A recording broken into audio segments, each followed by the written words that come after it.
The war that broke Bucky. I still hear the crack of that gunshot in my sleep.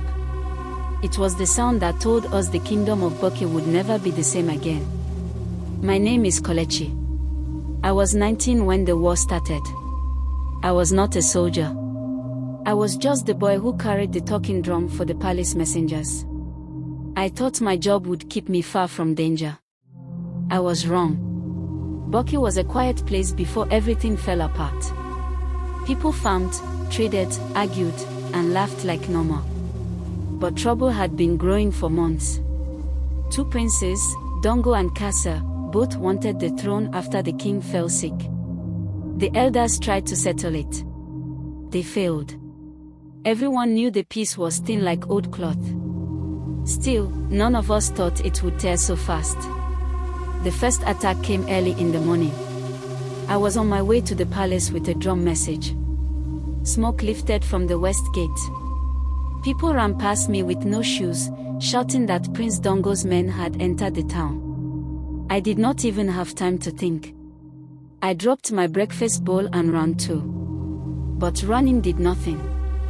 The soldiers came in from every side. Some had real guns, some had old hunting ones, and some carried machetes. The sound of metal hitting metal was loud, but the screams were louder. I hid behind a broken cart, my hands over my mouth so no one would hear me breathing. I saw things I still cannot forget. A woman dragging her child toward the bush path. A man trying to fight with a stick before someone knocked him down. A soldier pulling down our flag from the gate and tearing it in two. It felt like watching your own home die. When the palace bell rang, I knew I had to go. The drummers were being called. Even in war, someone had to spread news. My legs shook as I ran. I kept thinking, what if this message is my last?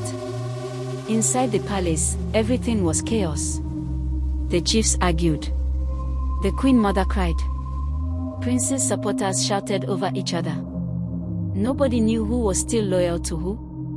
One of the elders grabbed me and told me to get ready. I was to carry a drum message to the northern hill. It was a warning for the villages to flee. I tied the drum to my chest, but my fingers would not stop shaking. Before I could leave, there was another blast, closer this time. Dust rained from the palace roof. The guards shouted that the enemy had broken through the second gate. And in that moment, I realized something terrible. We were not just losing a fight. We were losing the kingdom. I rushed out through the back path, with smoke following me like a shadow. Each step felt heavier than the last. I did not know if I would make it. I did not know if my family was still alive. I just ran and ran until my feet stopped feeling the ground. And that is how my journey began, alone, afraid, and carrying the last drum message that might save the people of Bucky. Watch out for part 2.